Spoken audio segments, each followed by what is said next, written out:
This is Christopher John Björkness. It is February 11th, 2024, and I am fortunate and privileged to have my friend Richard Willett back on. There was recently a debate between Alex Jones and David Icke, and we're going to hit on some of those themes and take a deep dive into Vlad Putin and how he relates to all this and the alternative media. And I've been saying for decades that the alternative media was always closely aligned with the FSB, and before that, the KGB, the Gold Cartel, the Israelis and Zionists. And David Icke's been hitting that hard quite recently and has reached a massive audience with that very important information. So how are you, Richard? I guess you just had a baby and you're a bit exhausted. I know how that feels. Yeah, I feel inside out at the moment and very dry. I don't know what that means. Very dry and inside out. And just sort of saturated, I think is what I'm going for. But wonderful, obviously, having two children at a later age, actually. I'm 43, so having two little boys is absolutely fascinating. It makes me want to do this even more. And very privileged to sit here with you. And I genuinely mean that. And to do this for a living, I get to do this. It fascinates me.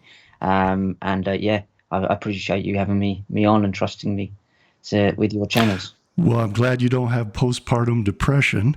I don't know. I might just be post-bipolar. And enjoying life. There's no better aspect to life than children. Absolutely nothing even comes close. It's the greatest thing a human being can do is produce children. So you have been investigating the subject of Putin's links to Chabad, and you've been looking into Tucker Carlson's familial background, and you sent me over some slides.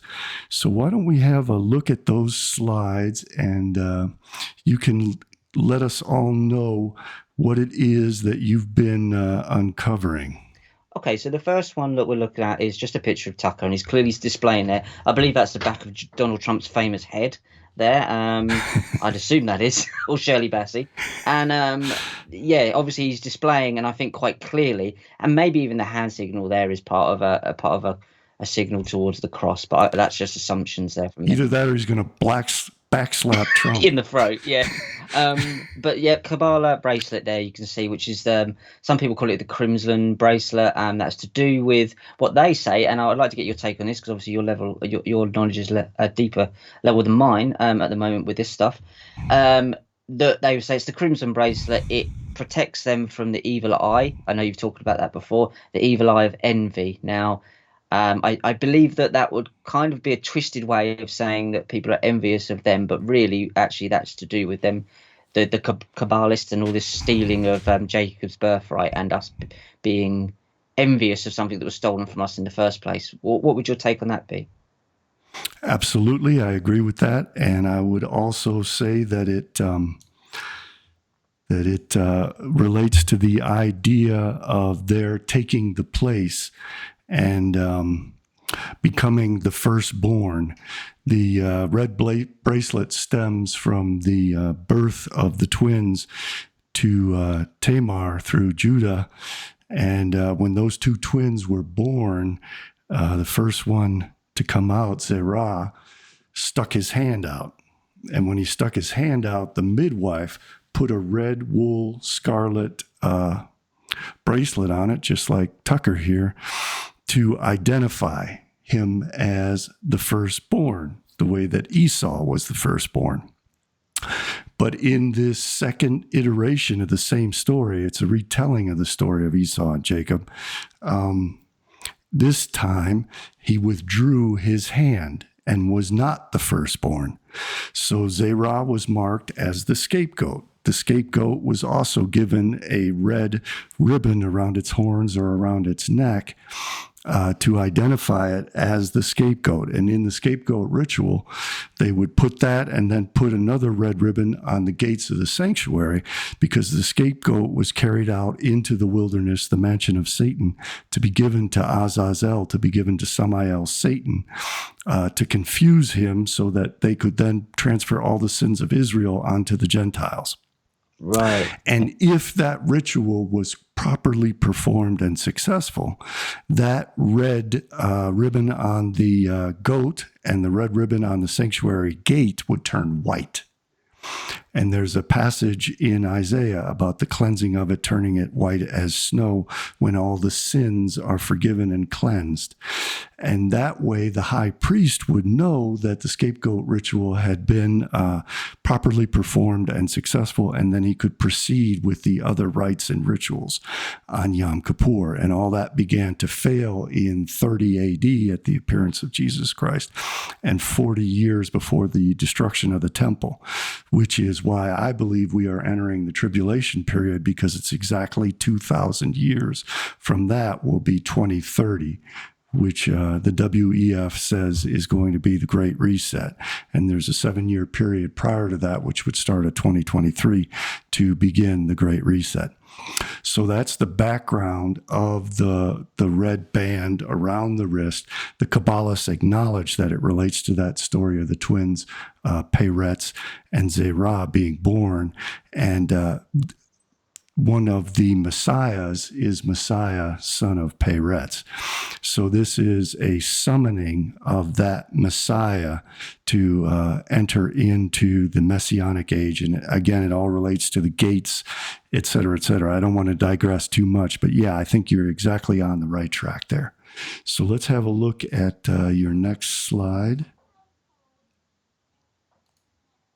So the next slide is just another image. Obviously, I wanted to have a couple of images to show that this isn't just a one-off. He was wearing it once. He wears it a lot. It's seen in, I found at least 6 or 7 images of him wearing this. And it's also on his left hand as well, which I'm assuming is a thing. What I wanted to ask you then, so to clear up for the audience there, so the background that you've just given it, what would Tucker's role be in this? And guys, remember that this is like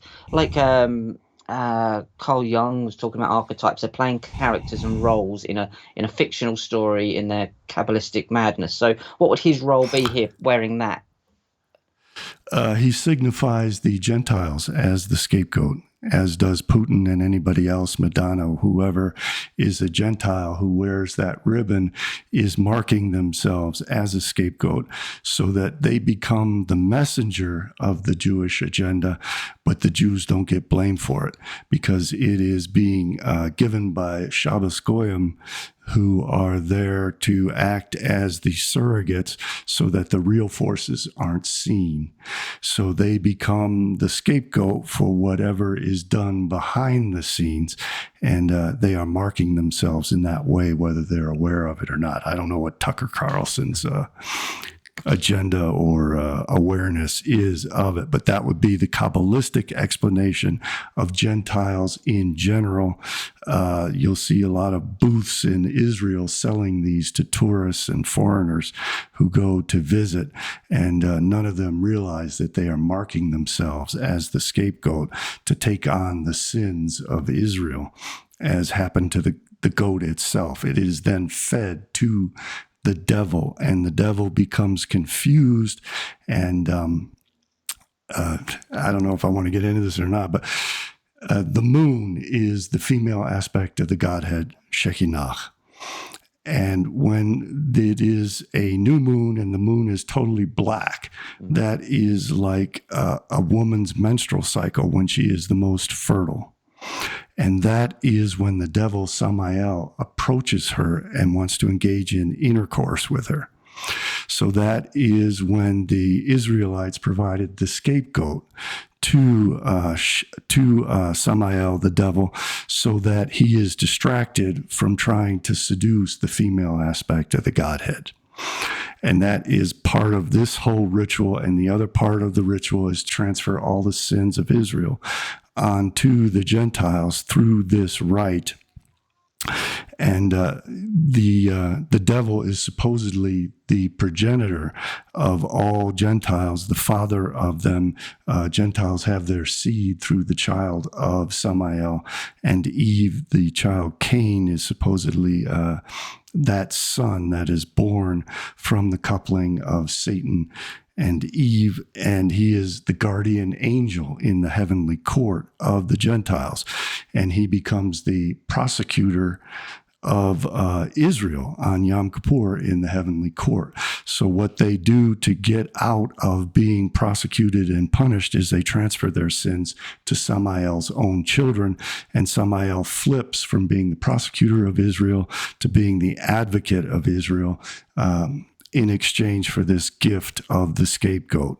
And all of that is explained very clearly in the Zohar. And the Zohar admonishes the Israelites to never let the Gentiles know about this, because if they discover it, they will not leave a single Israelite alive. That's not what I'm saying. That's exactly what the Zohar says. That's incredible that you should mention the black pig there. And I know I don't want to get too off topic. I just dropped an image in the chat. I don't know if you could bring that up now, but Alex Jones tweeted this out yesterday, I believe, and straight away I was like, oh, right, okay. And the reason I'm putting these things forward is because I believe that these guys all know this stuff, and they are actually showing you that they are well aware of this stuff. If not, it's a massive coincidence. Now, Alex Jones just put an image out, and it says, breaking video, deep take states out Biden to make way for Big Mike. And obviously Big Mike would be his kind of knock on Michelle Obama. But if you look at what it is, it's a black pig being devoured by a crocodile. Now, the black pig from your videos, I understand. The crocodile is Leviathan. And this was what you put out. So, guys, remember, these people, either this is a massive coincidence, and we're all coincidence theorists out there, or these people know exactly what they're doing. There's a black pig being devoured by a crocodile. He's put that out. I don't know if you can see it now. And I'm afraid let me try. Let me first close you, and then I will try to pull that up for everyone else. So whilst you're doing that, I'm just worried if I do that, I'm going to lose you, but it's in the chat, right? Yeah, it's in the chat. If you could, if you can't, don't worry about it. But guys, go over to Alex Jones's Twitter and you'll find it. It's a black pig being devoured by a crocodile. This isn't a coincidence. Let me see if this works. I'm sorry for interrupting, but okay. There you go. That's it. So you've got a black pig in the water there being devoured by a crocodile.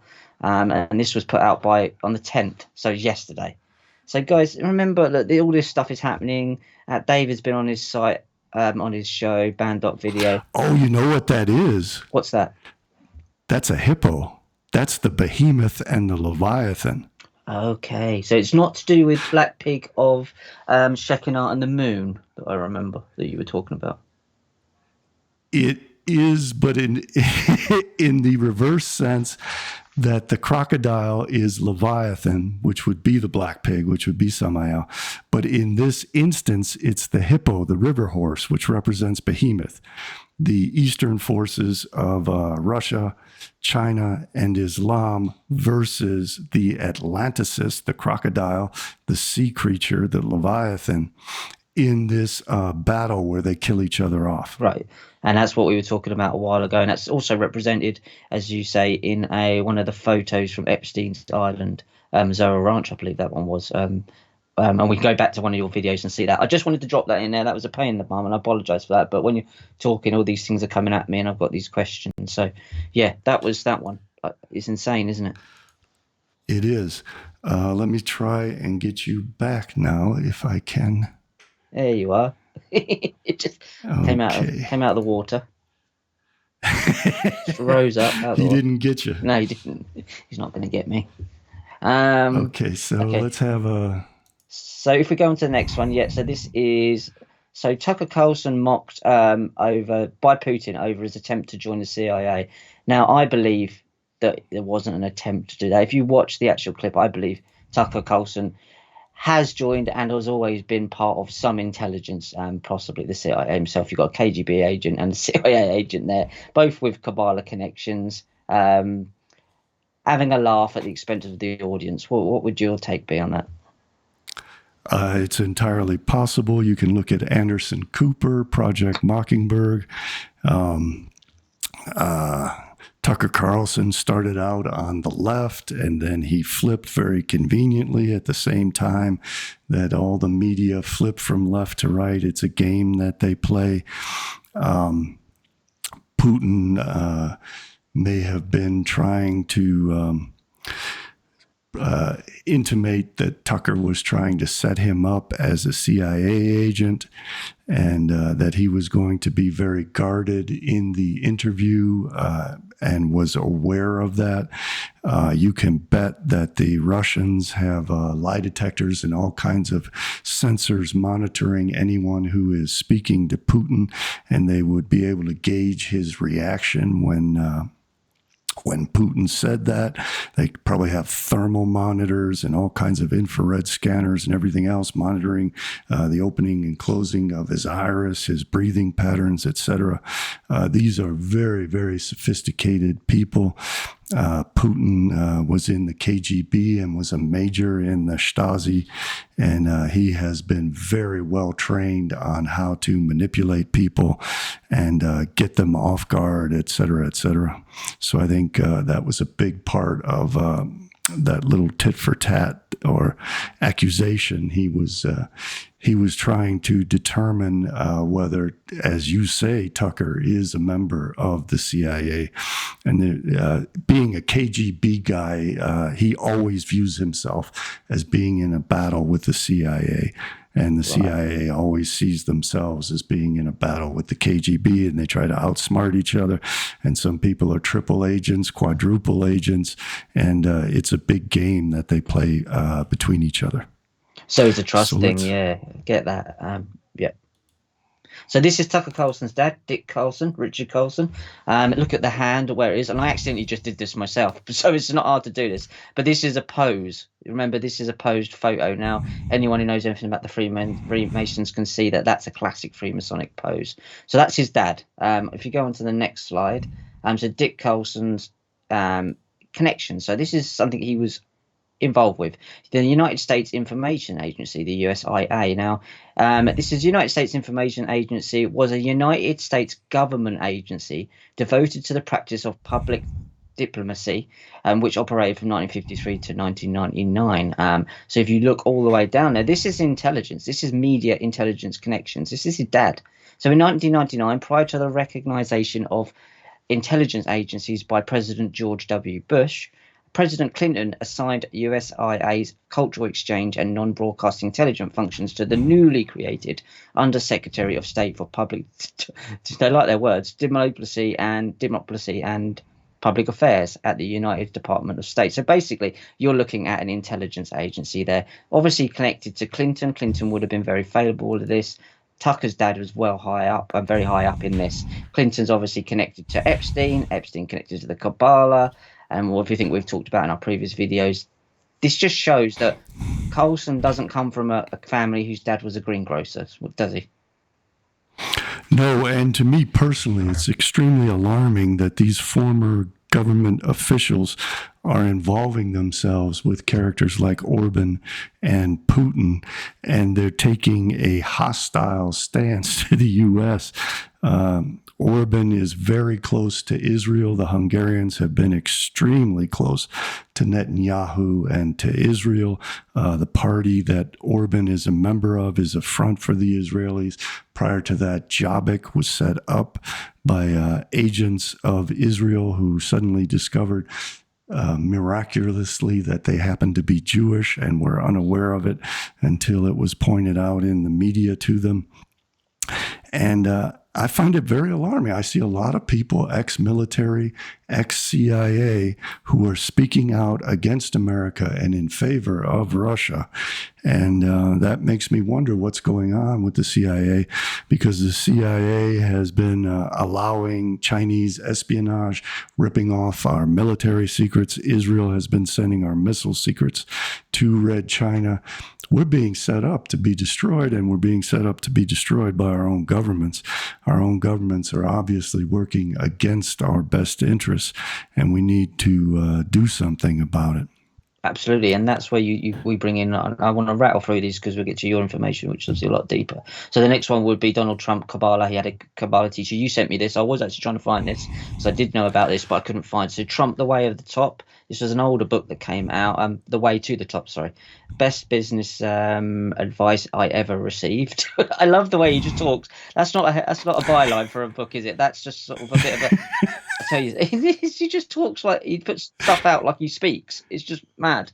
Anyway, I know it's it entertaining. is Donald Trump, by the way, not Trump. So he says at the bottom here, one day when my Kabbalah teacher, Etienne Yardini, asked how I was doing, I told him I needed a break. I was thoroughly exhausted, overwhelmed, and overworked. Etienne then said, do you know what you should do now? I thought he was going to encourage me to take some time off, but instead he replied, no, go to work harder. Be careful what you ask for because you may get it. That sounded like a threat. Etienne was right. If I ask for a break, God may hear me and I may get one, a long one. So that sounded like a veiled threat there to me. But anyway, my point is that he's definitely had a Kabbalah teacher all of his life. So come on. So these guys are Kabbalists across the board. So go on to the next one. What's that? Well, may I interject? Yeah. His wife, his ex-wife, okay, Marla Maples. Is that his ex-wife? Okay. Interviewed Eitan Yardini, and that same guy that Trump was talking about. She is a hardcore Kabbalist. Right. And this was live with Eitan Yardini. Yardini is part of the Kabbalah centers, which were founded by Philip Berg. And these are the guys who got involved with Ashton Kutcher, Madonna, all those people who got into Kabbalah in the early 2000s. And this Kabbalah Center sells books that Philip Berg's son, Yehuda Berg, wrote. And they generate all kinds of funds off of teaching people Kabbalah. And they promise them things about the healing power, et cetera, et cetera. So, Trump's deep into Kabbalah. And I agree with you. These people understand exactly what they're doing. They've been coached on what they're doing. People have been calling Trump Messiah, son of Joseph, Cyrus, all these very Kabbalistic things that portray him as the leader of the Leviathan to go to war with the Messiah, son of David, of the Gentiles, of the Eurasianist forces. Alexander Dugin speaks in these exact apocalyptic messianic terms. So people need to take this seriously if you really want to understand what's going on. We are being put through a Kabbalah drama that has been engineered for 2,500 years so that we kill each other off. So let me get back to your slides. The Kabbalah drama, that is a great title for the documentary. Let's remember that. That's a good title. I'll write it down. Write it down. Kabbalah drama. That's fantastic. The fear of geopolitics. I think this is what we're seeing, a Kabbalah drama across the board. So, as you said, so much I want to ask you. I'm trying to stay on. So we'll be here all day. Musk and Kushner. Obviously, we know that Jared Kushner is the son-in-law of Donald Trump. He is an openly Shabbatnik. Chabad Lubavitch, the tunnel digging guys from Brooklyn. They are sitting together a football match here, the World Cup in Qatar. Obviously, we know that's the Qatar National Funds helped Musk, I believe, buy a lot of shares or a lot of stake in X. So I would, this researcher would say that's who the controlling aspect is. So you've got this is what fascinates me. So look at this guy, stand back and go, okay, we were supposed to assume that the Israel, Netanyahu, their guys, they're Zionists, they're against the Saudis. That this is the war that's going on. They want Solomon's Temple. They want all that bit of land. Well, what you've got there is three guys that are connected, supposed to be enemies, are connected. You've got Kushner, who's a Chabadnik, Kabbalist, Israeli first. You've got Musk in the middle, who's funded by Qatar, and you've got the Saudi national funds there. And we also know that Musk is heavily funded by the Saudi royals. So there is no divide here. Donald Trump was inviting Saudis to Mar-a-Lago. Jared Kushner has done, I think, $1 billion deals with the Saudis. All this happened as the Saudis flipped and sided with Russia against the U.S., going all the way back to the energy crisis in the 70s. The Saudis had historically been used to suppress the Soviet Union by dropping oil prices, which hurt Russia and the Soviet Union. And back then, they even controlled Azerbaijan and the oil of Baku, the Caspian oil. So the Trumps were involved in promoting the Saudis. In no way are they against the Saudis, but at the same time that Trump and Kushner were involved with the Saudis flipped on America. And I find that also extremely alarming, because I've been saying since 2006, when World War III comes around, all of these forces will become part of an expanded Soviet Union, part of this Eurasianist behemoth, and the West and Great Britain and America, but even more continental Europe, will be cut off from energy supplies. And it's exactly what I forecast in 2006. And they've been heavily involved in Turkey to flip Turkey. They've been pitting Greece and Turkey against one another to drive a wedge into NATO and draw them both out of NATO and into the communist fold. So none of this is coincidental. And it was predictable. I predicted it. I don't know why the government wouldn't support my work predicting it.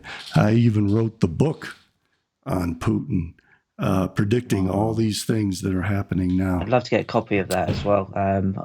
Yeah, I've downloaded some copies. I want some physical copies of your books in case they get rid of the Kindle or it blows up in my hands. Yeah, exactly. So I think the overall term is that these lot are all connected, and the Kabbalah drama goes on. Putin fires top official who described Chabad as a supremacist cult. Clearly, that's exactly what it is. So why would Putin get his knickers in a twist so much about this? Well, that's because obviously he's a Kabbalist himself. So that is just another note to show that him and the likes of Tucker, although they may be not trust each other because they're all double-crossing each other or triple-crossing each other, they are ultimately serving the same agenda in the long run. Putin set Chabad up as the leadership of Jewish people in Russia. There was a man before who led the Russian Jewish Congress and the World Jewish Congress named Kaczynski, and he was one of the oligarchs. He controlled a pretty good media empire, and Putin suppressed him, not because Putin is anti-Semitic, the exact opposite. Putin was raised by Hasidic Jews who were his surrogate parents. He became a Talmudist. He studied the Talmud under them. And he made Chabad the premier force to replace the Russian Jewish Congress. And he has his personal rabbi, Beryl Lazar, Roman Abramovich, and Leviev, and the others are all involved with Chabad. So this is very significant. And I've been saying, and I wrote about it in my book, and long before then, I was talking about this troika of Putin, Trump, and Netanyahu all being Chabadniks. And now we see Milei in Argentina joining the club, and Robert Kennedy Jr. joining the club. His father was a part of the club. JFK was also in the Chabad club, as was Ted Kennedy. This has been going on for a very long time, and people need to understand that this apocalyptic messianic cult was led by what they called the Rebbe. And it all began in the 18th century with the first Rebbe, Shneur Zalman, who broke off, created his own Hasidic sect. Hasidism had been started by Baal Shem Tov, and he created his own sect, and he said that there would be 7 Rebbes and no more. And after the 7th Rebbe, the Messiah would appear. That 7th Rebbe was Menachem Mendel Schneerson, who died in 1994? Yeah. So they now want to enter into the Messianic age. And part of the Messianic age is wiping everyone else out to create the world to come. It's building the third temple, and it's exterminating Amalek and anointing the king. And that is why we see all of these things happening in Israel. The extermination of the Palestinians was expressly stated by Benjamin Netanyahu to be the extermination of Amalek. And in the Babylonian Talmud, in Tractate Sanhedrin, Folio 20b, it states that three things have to be done at this time. They have to exterminate Amalek, they have to build the third temple, and they have to anoint the king. And what all this portends is that we are all ultimately Amalek, and we all ultimately have to be exterminated. So they are setting us up for that as we speak, which is why I have dedicated my life to exposing these facts so that we not only understand this, but we start doing something about it. Yeah, and we are doing something about it, and I don't think it's any coincidence that since a few people have been talking about this and they've got it on David's website, that they have started speeding this thing up.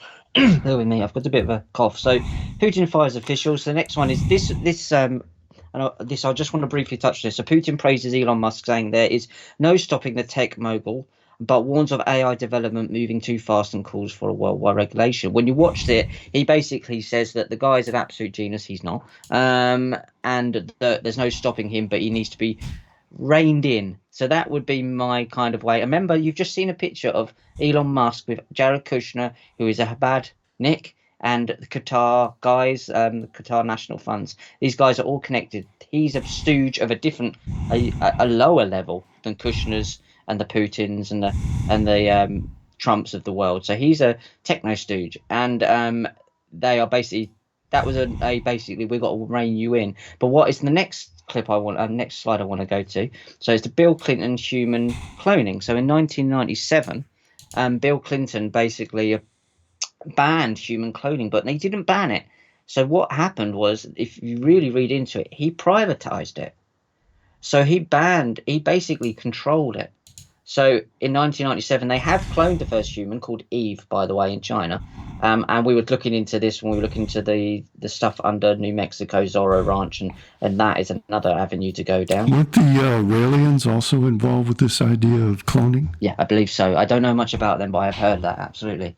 So my kind of point here is that he didn't ban it, he controlled it. And that is what they want to do with AI. They're not going to ban AI. They're going to go, oh, no, it's dangerous, so we need to control it. Whereas that would stop anyone else who's got a mind of their own being able to create their own apps, their own way of around these things, or pointing out different ways of using this stuff. They want to control it.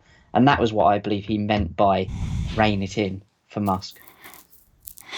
And I've noticed that, as you say, this idea of controlling it, when they want to roll something out, they often begin by criticizing it so that it becomes part of the popular discourse and enters into people's minds.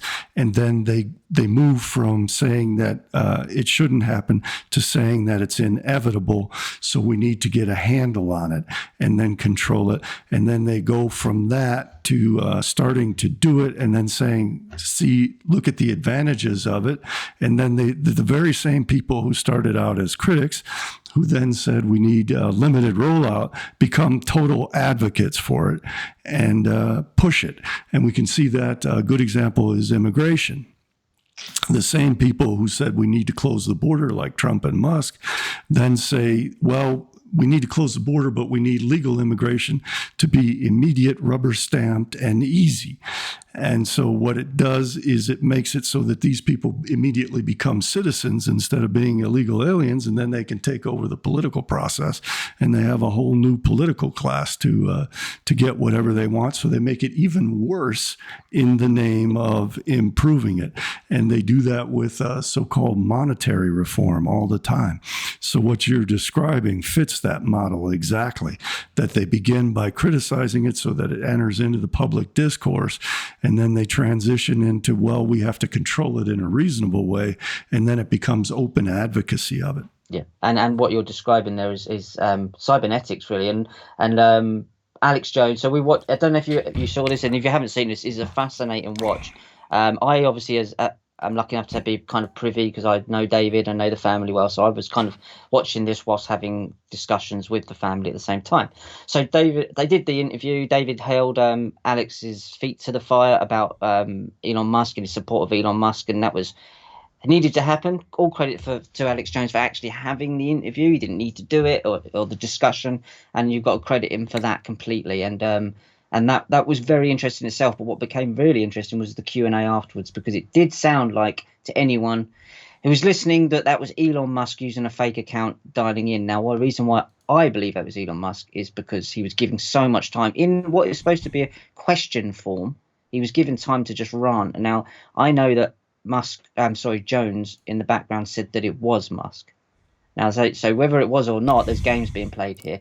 But my point was, if you watch it, and it sounded exactly like Musk. Exactly. I mean, it was ridiculous, and I still think it was. I think it was games being played, but others that are on the inside. But we should say that whoever it was denied being Elon Musk. They did deny being Elon Musk. They said that they were an Elon Musk kind of fan. They sound exactly like him, and they were just a fan. And they were on the spectrum, which I believe Elon Musk is on the spectrum anyway. So did he call in? This is still a mystery.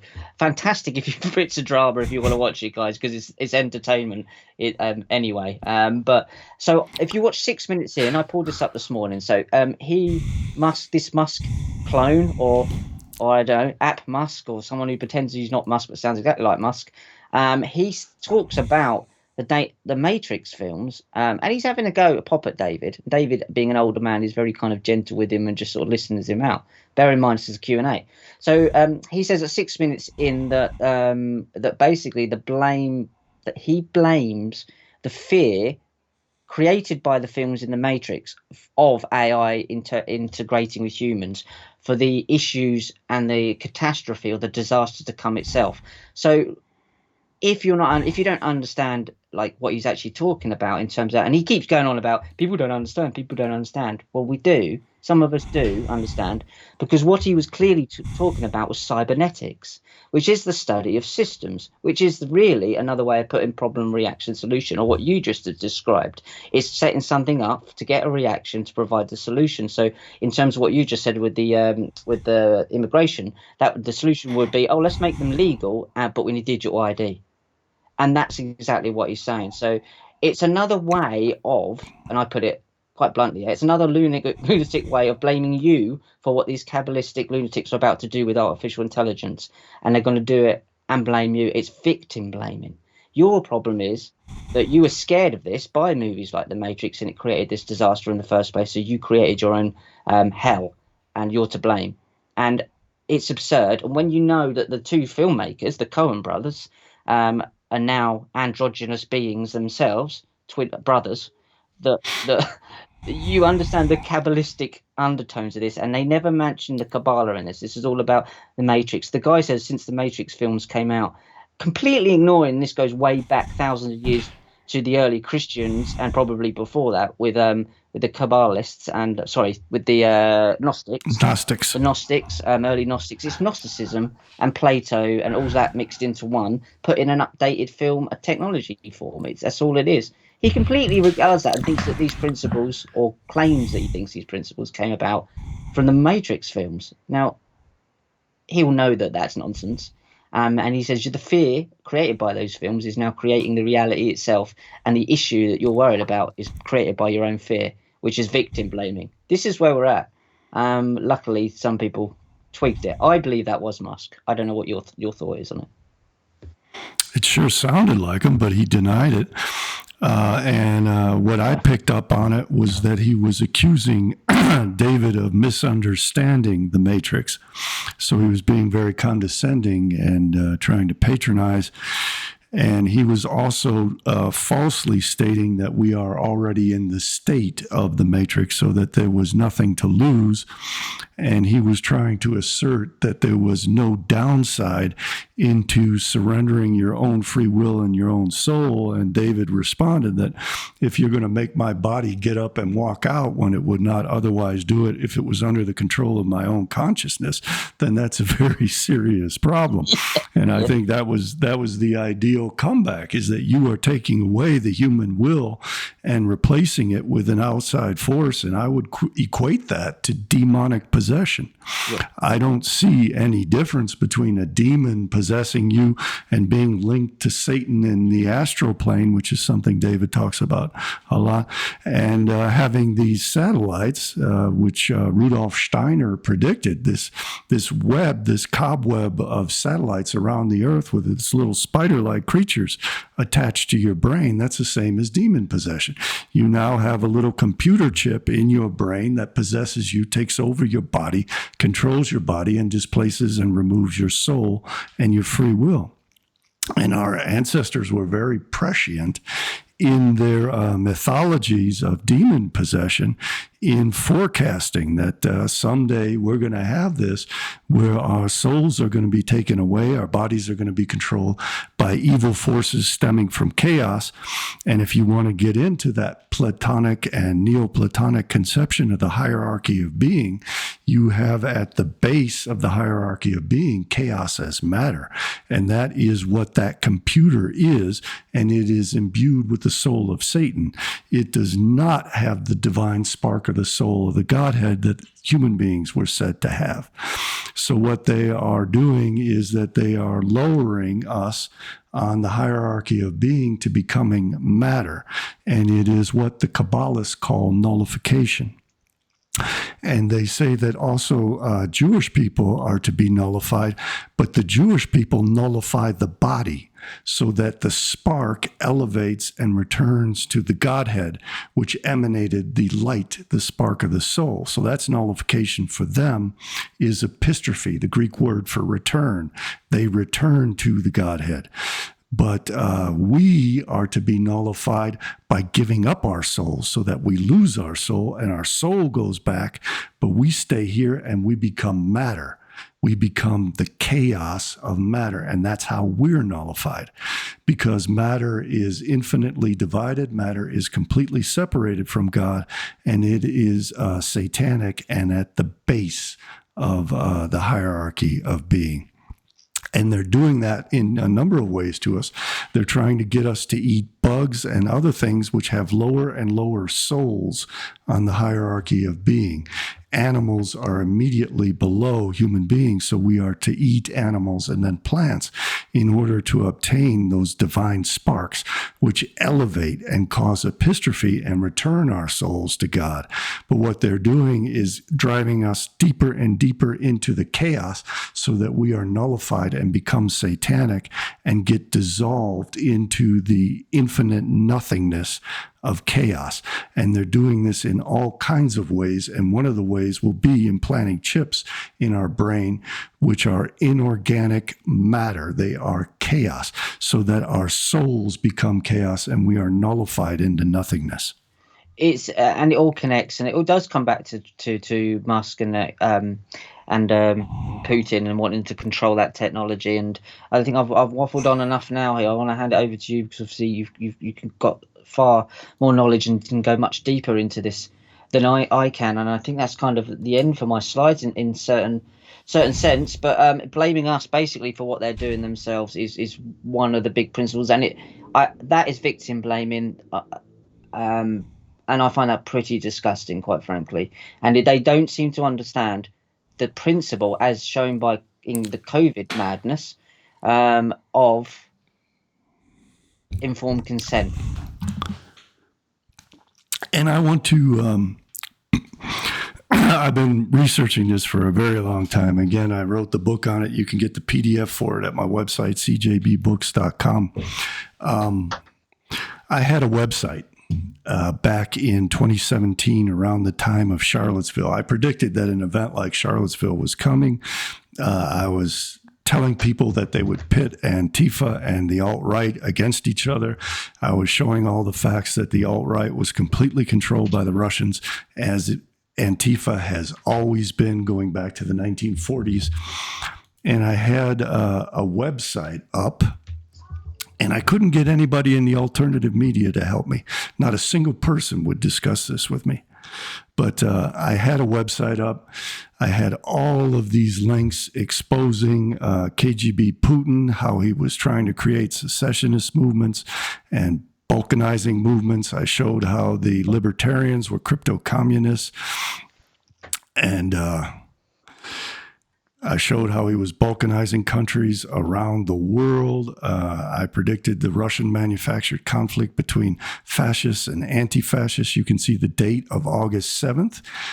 Charlottesville happened on August 12th, 5 days after I posted predicting the conflict between the fascists and the anti-fascists. And I published my book long before that happened, and I predicted that it was going to happen, and I had all the links to prove what I was saying.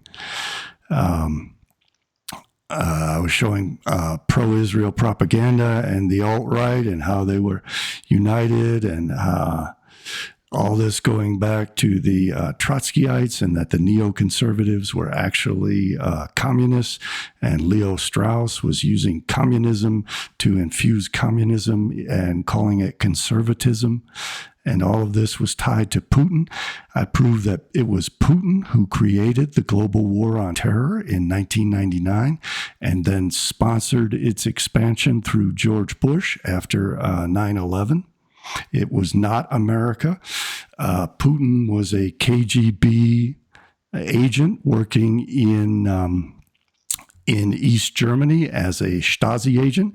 The Stasi under Markus Wolf, I'll show some information about that, was the creator of Islamic terrorism. It created all the terrorism in Syria, the PLO in Palestine, Iraq, etc. was all created initially by the Stasi. It was a communist effort to lull America into Middle Eastern wars, which would bring down America. It would not ultimately bring down Islam. It would bring down America in self-consuming wars. And I was talking about this for decades. Showed the Russian fake news, the media, energy mafia, KGB and Israeli control of Jobbik, which has now produced through a new party, Viktor Orban. Bolshevik aggression against the West. I'm going to put all these links up on Twitter, I guess, but I want to show that this is not new. This has been going on for decades, and the alt media lies and always blames the CIA and America for what it is that Putin, the KGB, and the Stasi have done. Can I just ask you on that then? Just before we move on to that, so would the CIA and the US government be in on allowing themselves to be scapegoated that way? Absolutely. Okay. And as David's talking about the fact that the alt media is mainstream alt media, this is nothing new. I mean, this has been going on for more than a century. In World War I, the communists and socialists ran the alt media and the anti-war movement in World War I, and it goes way, way back. And I was pointing out that all of these people were appearing on RT, Russian TV, and Iranian press TV, and that there are enemies. And they called themselves, at that time, they called themselves the Patriot Movement. And it was a complete farce. They were Russian assets. And I was exposing all these people, and I couldn't get anybody. I was a pariah in the alternative media for exposing the fact that all of these people were supporting Russia against the United States. And I would add to that, David did a 2-hour interview with Russia Today, and this was years ago, so this must be 5-6 years ago, and it never aired, and they never got any feedback on why it never went out. And that was when I first got to know Gaz and Jamie. So that just to back up what you're saying, that they will pick and choose. And they lie, and they say that it was the U.S. that created ISIS, but it was Putin who created ISIS. And again, Putin was a Stasi agent, a major in the Stasi under Markus Wolf, who created Islamic terrorism. And back then, I had talked about this a decade earlier, but Putin's rabbi, Berel Lazar, Chabad Lubavitch, and Putin. All this information has been out, and the alt media always suppressed me and tried to keep me from exposing it. So this relates to Putin's KGB career. Here he is in his KGB uniform. He looks happy, doesn't he? This is him. Ministerium für Staatssicherheit is the Stasi. Dienstgrad means rank, and his rank was major. So he was a major in the Stasi, working in Dresden in East Germany. Dresden produced the pro-Russian, supposedly neo-Nazi party Pegida, but when they would hold their rallies, and I pointed this out at the time, they'd be waving Russian flags. So it again shows that Nazism was always communism and always aligned with Russia and the Soviet Union. And he was working under Markus Wolf, who created all of this terrorism. Countries that were not member of the COMECON, especially in the Arab world, and had all information about terrorism sent directly to him. This is Markus Wolf, who ran the Stasi and essentially helped create the Stasi. Terrorists who received training from Stasi at training camps in the German Democratic Republic, the DDR, they would say in German, were from countries which were supportive of the German Democratic Republic, including Nicaragua, Angola, Mozambique, Iraq, Syria, Libya, Ethiopia, South Yemen, and Palestinians. So all this was not created by Islam. This was created by communism. And Putin was involved with that. Putin was also involved with recruiting neo-Nazis. Vladimir Putin's support of anti-Western terrorists, and they scapegoat the CIA and say that the CIA created ISIS when it was Putin who created ISIS, and sent scores, thousands, tens of thousands of terrorists from Russia, primarily Chechnya, and other of the former Soviet republics to Syria to lead ISIS and to become the members of ISIS. And this also relates to pedophilia, because the KGB was always involved in pedophilia. Levantine Beria used to rape 12-year-old girls and murder them and dump them on the roadside. And he taught Markus Wolf, who wanted to be a protege of Levantine Beria. And Putin was involved with these guys, and Putin is himself a pedophile. And we can... He approaches the boy, squats next to him, says something, and then he lifts up the kid's t-shirt and kisses his belly. Then immediately goes away. Он мне показался очень самостоятельным, знаете, очень серьезным, и в то же время If we did a podcast version of this, what's playing right now is a video of Putin kissing a child's belly, which is very disturbing, and he says that he's very cute, and some other... Honestly, I just wanted to cuddle him. Some very odd, like a kitten, he says, some very odd explanations to his very odd behaviour. Oh, absolutely. I mean, it's pedophile on camera. If somebody did that to my kid, I'd have him arrested. And again, I want to point out the fact that the alt media may not be working directly under the FSB, but has been directed to forward Russian interests against American interests, and to portray this monster Putin as if the savior of us, when his primary goal is to exterminate us. So they are undermining the Leviathan in favor of the behemoth, which has been a plan for 2,500 years, because the behemoth, the hippo in that picture, is the holy monster, and the Leviathan is the satanic monster representing Edom.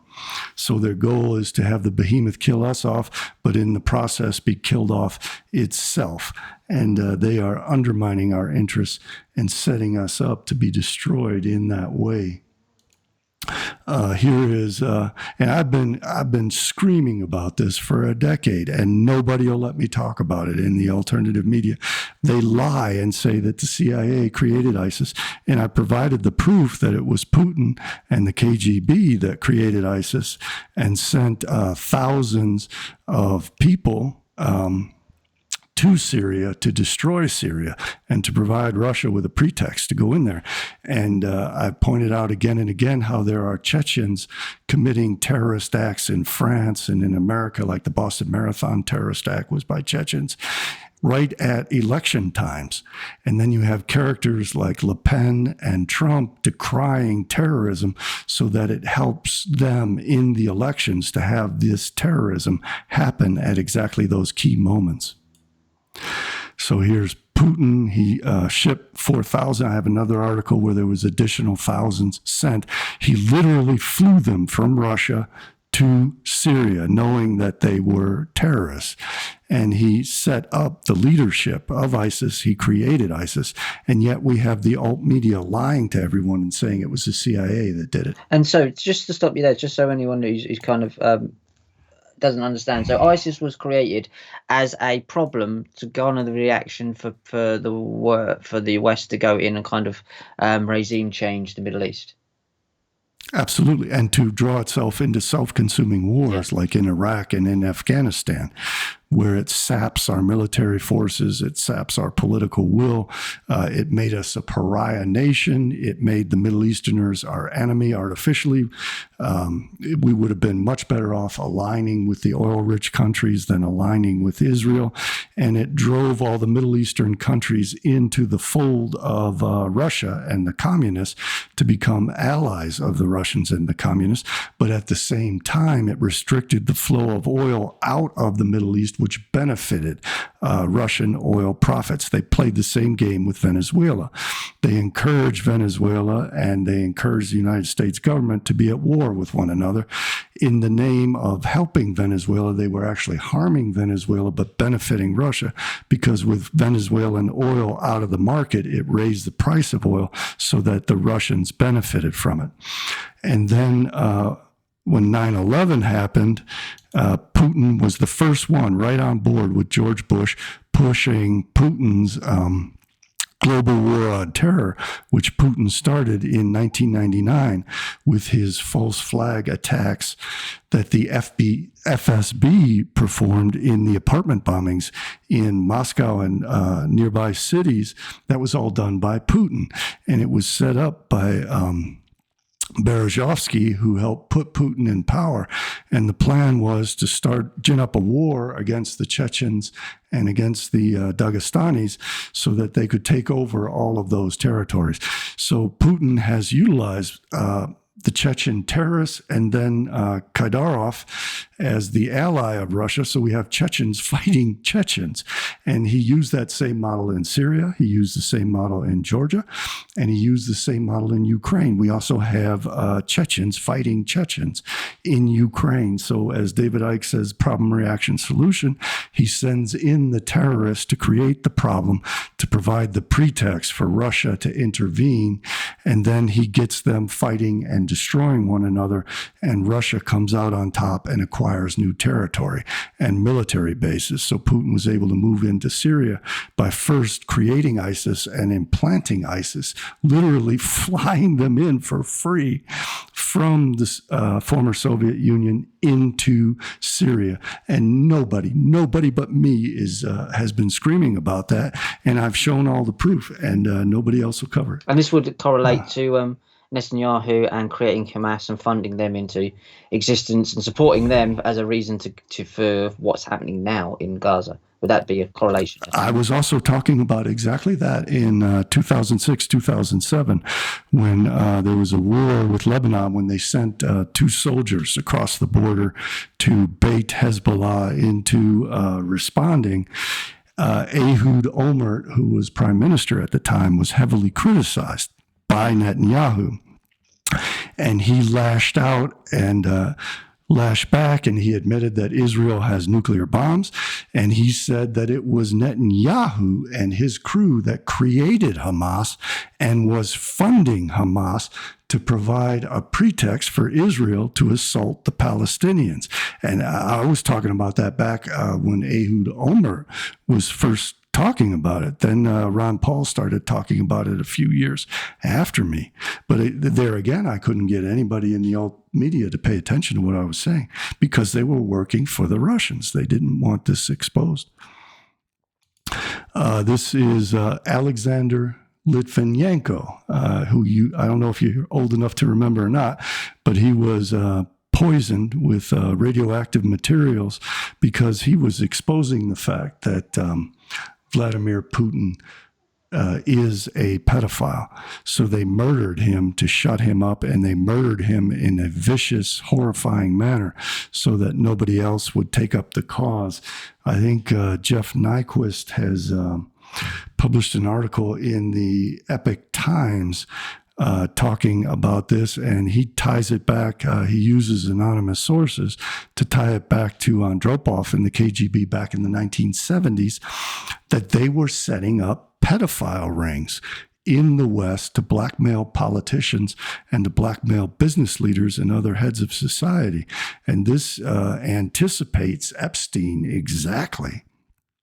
So once again, we see this similarity between what Russia and Israel are doing, but it's always the U.S. that gets scapegoated for it. I'm not saying the U.S. are angels and don't do anything wrong, but when you see Russia pointing the finger at the CIA, you always have to suspect that they are scapegoating the U.S. for what the KGB has done. This is, again, the Wikipedia article discussing the alleged pedophilia of Vladimir Putin, and it was alleged by Alexander Litvinenko when that video of him kissing that child's belly. And again, you have to look at the hypocrisy of the alt media. Why do we have Pizzagate and Podesta and all of that and all of the legitimate attacks against Biden and his son, but they never touch this? They'll never touch Putin. Are these people working for the best interests of the West? Why do they want us to hate ourselves? Why do they always want us to view the West as perverse and Russia as traditionalist and preserving European culture? It is the communists who introduced degeneracy in the West so that they can then decry it. Again, problem, reaction, solution. They create this degeneracy. They try to create self-hatred in Westerners, and then they put forward the absurd notion that our only salvation will be to kill ourselves off so that the noble Russians are left to lead humanity, and all of us satanic Westerners are completely wiped out. But it's them that generated all of those non-traditional things in the West. And this goes back to Stalin. It goes back all the way to Marx and to the socialists before Marx. Here we have that rabbi I was talking about, who is Putin's rabbi, Berel Lazar. He is Chabad. That is Menachem Mendel Schneerson, the Rebbe I was discussing, the seventh Rebbe, who was to put in the Messiah. I saw a Turkish media thing that claimed that Rebbe Schneerson said to Netanyahu that he would be the last prime minister of Israel and then would hand the keys of the state over to the Messiah, who would be King Messiah. And what just did sorry, when you were talking about then, I just want to quickly just bring up what you were saying there about blaming the West and blaming us. So this is what I was saying earlier about the Musk who wasn't Musk trying to blame us for our own demise and our own issues and problems with AI because we created it himself. That's a loop there, another connection there to show that these people have got the same mentality at the very least. Absolutely, it's scapegoating. They are scapegoating us for the problems that they themselves are causing. I agree with you completely. So Putin is a pathological liar. He lied about his little green men in Crimea and said they weren't Russian forces. He lied when he amassed 200,000 Russian troops surrounding Ukraine and said they would never attack, and then he attacked. And one of the things he has lied about is who his real mother was, who was Vera Putina. And Die Zeit also had a very good article about this. And there were reporters investigating this. And they, I think one of them was killed in a plane crash. And then another one was mysteriously killed in some other way. So he mass murders journalists who investigate him. Litvinenko was also investigating his false flag terrorism in the apartment bombings. And that is another matter of alternative media hypocrisy. Why did they have the 9/11 Truth Movement to expose the false flag terrorism that they said created the global war on terrorism under Bush, which it did not? But they never touched the fact that Vladimir Putin is a false flag terrorist. He does it all over the world. He does it all the time. And he did it in the apartment bombings in 1999. And that's when Putin, not Bush, created the global war on terrorism. So why is it the alternative media always covering up for Putin and attacking America and vilifying America and glorifying Russia? It's obvious that they are working in the interests of Russia. And what's even worse is they are not under the direct supervision of Russia. They're under the direct supervision of our own intelligence agencies to subvert us and destroy us. So our intelligence agencies are demonstrably a fifth column working against us, and that's horrific. And we need a political class that will do something about that. Well, can I ask you then, just to clear something up in my mind, it's a bit confusing. So the alternative media, if you look at the likes of Alex Jones, obviously, so what you're saying is very kind of leave Russia alone, don't point out what they're doing, but they're very much everything to China virus. Everything, they're very much against China, along with the whole Trump vitriol against China. So what is the psychology there of being pro-Russia, or at least leaving Russia alone, but pointing out everything China does bad?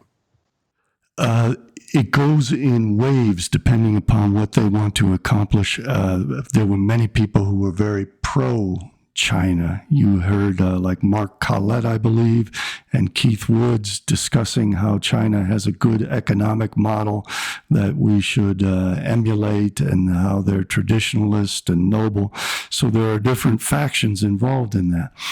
But the key point, to address your question most precisely, this was explained by Anatoly Golitsyn in his book, New Lies for Old, is that the Russians and the Chinese pretend to be at odds with one another so that they can play good cop and bad cop and get Russia in as an ally of the U.S., or for a long time, China was the supposed ally of the West. Nixon, with Kissinger's approach to China to open it up. And there was a man named Armand Hammer who set up Al Gore and Bill Clinton to give our nuclear technology to China so that they could develop nuclear weapons to destroy us with. So they work it back and forth. And Golitsyn, it's very complicated. And if anyone wants to really understand it, read Golitsyn's book, New Lies for Old, how the Russians and the Chinese pretend to be at odds with one another to create this seesaw that ratchets and always elevates one another as they pretend to be opposed to one another. They did that. They worked that in Africa beautifully to take over. They're gaining foothold all across the continent. They took over South Africa, they took over Angola, and they're marching now all the way up through the continent to take the whole thing over. South Africa was always very close to Israel. They developed nuclear bombs together. South Africa's assault rifle is a variant of the Galil produced under license. And then as all that was occurring, then the Russians came in and worked together with the Israelis and the ANC to put a communist government in the name of fighting apartheid. They created an even worse Marxist system that has driven the country way down. It has been far worse for blacks than even apartheid was. So this is the game that they play. They play this game that if Russia can be our ally against China, and then there are others who are saying that China is the perfect model.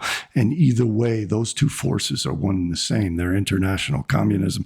They work together. Putin has allowed, and in his talk with Carlson, was promoting Chinese interests and telling the U.S. not to fear China, that China was going to be the great power to save the world. He was revealing the fact that he's deeply in bed with China. So how can they support Putin and criticize China? It's a direct contradiction. And they have always been working together. The Soviet Union helped to create Red China, and the Soviet Union created North Korea after World War II, and created the Kim Jong-un's family. His predecessors were all put in power by Russia. So this is all international communist forces working together, and they gain credibility by blaming everything on China, and then they say that the solution is to support Russia. So what they're doing is, again, David Icke's model of they create the problem that is China, and then they propose a solution is Russia. So they're sending us right into the hands of our enemies in the name of saving us from those very same enemies. Which is cybernetics, the study of systems. They're creating their own systems. If you want to put it that way, yes. So I don't want to keep you too long. Are there any other points you want to hit on, or any of your forthcoming research that you want to give people a heads up about? And can you tell us all where we can find you? Yeah, I've started a Substack, so if you go over there and just put Richard Willett into the Substack, WILLETT, and a lot of my research is going in there, so a lot of video clips going in there. You'll find my show classified every Wednesday on iconic.com, and WTAF Rich on X so far. But I would like to do more with you, Christopher. I think this is the important stuff that people really need to hear, and I'd like to make this into more content. Maybe a monthly show would be great. But I mean, we're digging at this, and it goes all over the place. And as you say, it's the hardest thing sometimes is to try and keep the bowling ball within the lanes without going all over the place, because it is so vast, so connected, and there's so many questions as well. So I'm going to go away and process all that. Anything else you'd like to add? Just that I'm so grateful to you for helping me to get this out. I've been fighting this battle for decades, and I've been blacklisted in the alt media. I've been smeared all over the place. Anytime my name appears on the internet, they have an army of trolls who descend upon it and lie about me and smear me. And all I'm doing is putting out the facts. And I find it very alarming that Tucker Carlson and Elon Musk are boosting one another and are taking over and presenting themselves as if they are an alternative, when they are simply an extension of the very same forces that control the mainstream media. And this has been going on for a very long time. There's nothing new about any of this. And the alternative media and the libertarians and the neo-Nazis and the alt-right were always deeply, deeply in bed with the Russians, promoting Russian interests over American interests. I want Westerners to stop hating themselves, to realize that this is an existential fight. We are in danger for our lives. We should not be celebrating our enemies. We should not be assisting our enemies. We should be fixing what is broken in the West to make the West greater than it ever has been before. There's an old expression: you don't burn down the barn to get rid of the rats. You get rid of the rats and you fix the barn and make the barn better. So we need to love ourselves in the West. We need to admire our ancestors, and we need to understand that we only exist because our ancestors fought for their existence. We have to fight for our existence so that our children and descendants will have a beautiful world in which to exist, just as we did in our childhood. And we have to do it now, because if we don't, we're gone. I suppose my last question before we go, and I just want to be able to clear this up for the audience, is that we're talking a lot of obviously Russia there because of the Tucker Putin connection, and then there's the Kabbalah element, which would signify there's a mystic Jewish undertone to all of this in control. So how does Russia play its part and Putin play its part in what we're talking about in terms of the Kabbalah and the Messianic age? Who's controlling who there? Russia is playing a role that was scripted 2,500 years ago, as is the West. And there's a story told in the book of Job about two great monsters. The Leviathan, which is a sea beast, which is evil and represents Satan and the serpent in the Garden of Eden. And there is Behemoth, which is the salvation of Israel and is close to God. And the role of these two monsters is to battle one another and kill one another off. And they are an analog to the plan to divide the Gentile world into two opposing forces that will kill each other off and leave the Israelites standing. The Israelites, when they composed this plan, had undergone rule by the Egyptians, rule by the Persians, rule by the Greeks, impending rule by the Romans, rule by the Babylonians, and they knew that they were a small force. They were culturally inferior. They were inferior in numbers. They were inferior in military power. But they were clever and tricky, and they describe themselves as being tricky. Jacob is a trickster, and that they have to dupe the Gentile peoples into dividing into two camps and then warring with each other to mutually consume each other. And they had all kinds of stories about this. They described this as a sporting match that they would enjoy as the world to come arrived, and that it was a great delight for them to watch the Gentiles destroy one another. In my books, I've enumerated probably about 8 to 12 passages in the Bible where it discusses brothers' wars between the Egyptians against the Egyptians, etc. So this is something that they've engineered. Now, how it relates to Russia and the Eurasianists is described by Alexander Dugin himself. They represent the land power of the behemoth. The behemoth is the great ox that feasts on the hills. Is the land power. The Leviathan is the sea serpent that represents the Atlantis of America and Great Britain primarily, but all the Western forces in general who are likened to Rome and the Edomites. So Russia is leading, and Putin is playing the role of Messiah, son of David, of the Gentiles. There are different sets of Messiah, son of David, and Messiah, son of Joseph for the Gentiles, and then those for the Jewish people themselves. For example, Benjamin Netanyahu is the Messiah, son of Joseph, of the Jewish people, but Donald Trump is the Messiah, son of Joseph, of the Gentiles. Everything has a counter universe to it in the Sitra Achra and the Sitra Yamina, the holy side and the evil side. So there are two sets of these messiahs, and Putin is the Messiah, son of David, leading the Eurasianist forces of the Marxists and the Muslims.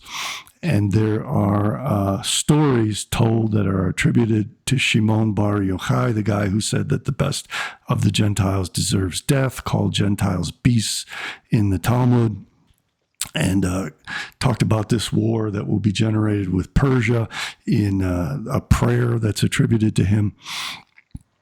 And that these two beasts are going to fight each other and kill each other off, and then the Israelites will be left standing in the world to come as the sole force. And that is how Russia plays into it. And they need leadership on both sides, the behemoth and the Leviathan, to lead these two forces into mutually consuming each other and destroying each other. And they are always working against the interests of their own people, but also ginning up these wars so that we kill each other off. And you saw that Trump was undermining NATO. He was praising Putin. He was meeting with Putin in secret. et cetera, et cetera. So we are subverted on both sides. At the same time, Putin is subverting the Russians' interests in favor of China, et cetera, et cetera. So it's both to create a clash, but also to subvert from within so that both sides fall. Yeah. Okay. Yes, controlled demolition. I absolutely get that. And you said that Putin mentioned about the two sides of the brain, and they need to come together as one for us to be whole again. And that's another kind of Kabbalistic story there, or nod there. It's incredible, mate. I don't know what else to say. He talked about the soul, the Russian soul, and that clearly identifies him as the Messiah, son of David, of the Behemoth forces, because Islam was always seen as the religion that stressed the soul and not rationality and not technology. It was always the Europeans who were seen as being technological and rational, and they represent the Christian forces. And those are the forces of the tree of the knowledge of good and evil, consuming that knowledge which is unripe and brings the curse of death with it. So it was the West that created nuclear bombs. But then that was given to the Behemoth, which is expressly part of their ancient plan. It's amazing how they follow it to the letter. They say that Messiah, son of David, will steal the knowledge of, and the angel Gabriel, who is the chief angel of Islam, will take the knowledge and the forces of the Leviathan and hand them over to the Behemoth, because the Behemoth is so focused on the soul that it lacks the technology and the military forces to combat Leviathan. So one of the roles that the Jewish people, whenever they say that God is going to do something, they're talking about themselves. That one of the roles that they will play is to act as spies in the West, in the Leviathan forces, to help out and bolster the forces of Islam and Marxism, so that this combat becomes mutually assured destruction, where both sides are inevitably wiped out. And they were the people who created the bomb in the West. They were the people who betrayed the West and gave it to the East, and they created the system of mutually assured destruction through nuclear war, which was described in the Midrash, in the Talmud, in various writings as this battle between Leviathan and Behemoth, in which both sides would be mutually destroyed by their combat.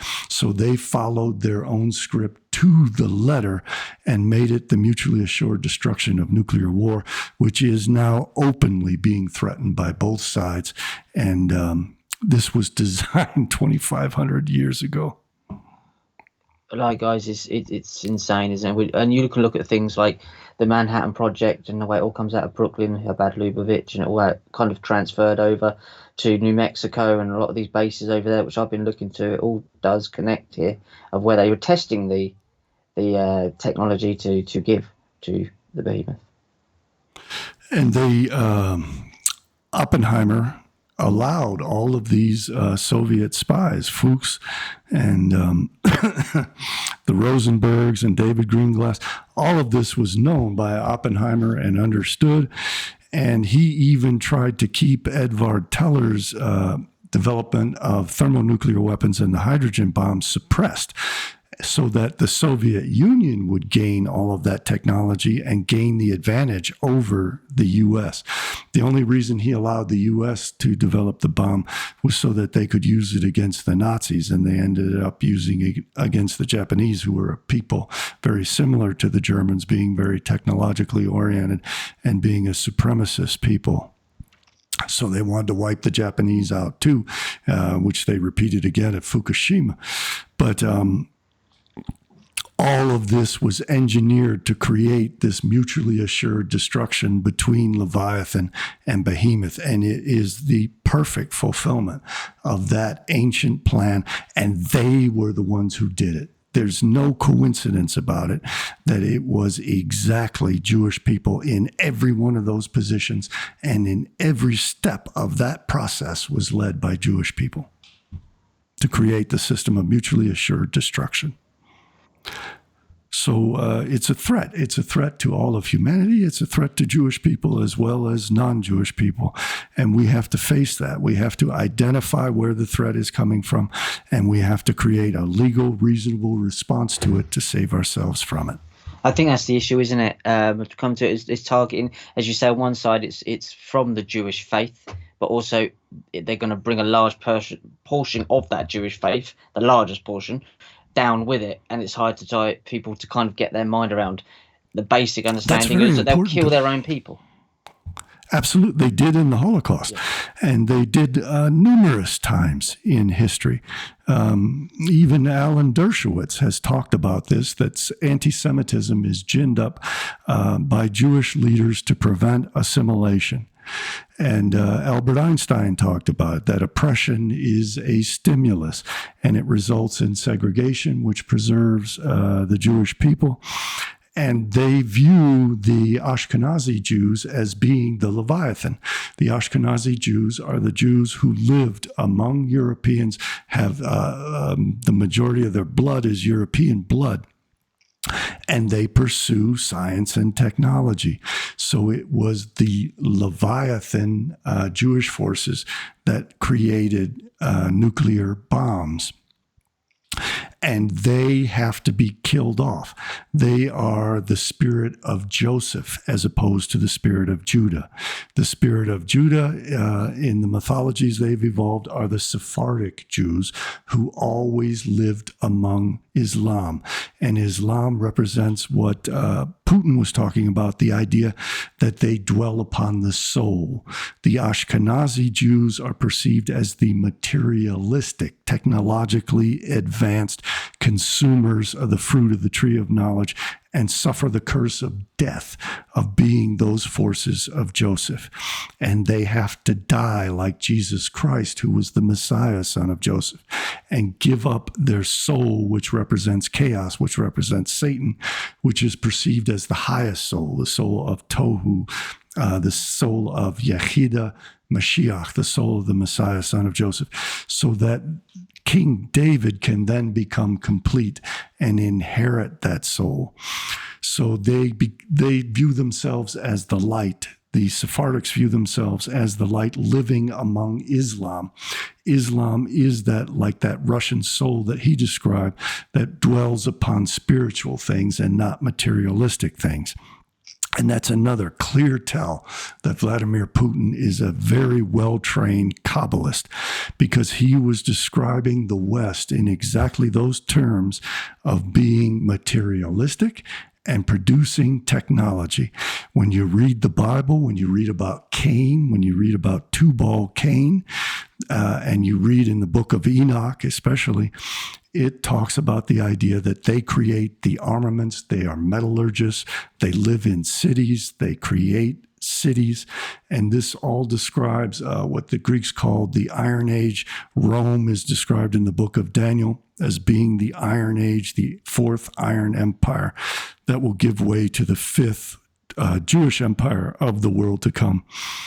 And so Putin was specifically describing himself and the Russian forces of the Eurasianists as being the soul, the light of the behemoth, and the spirit of Messiah, son of David.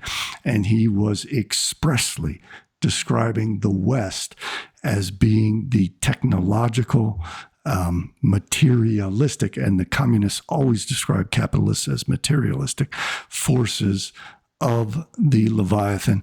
And he also very Kabbalistically said that that is a good thing and a necessary thing.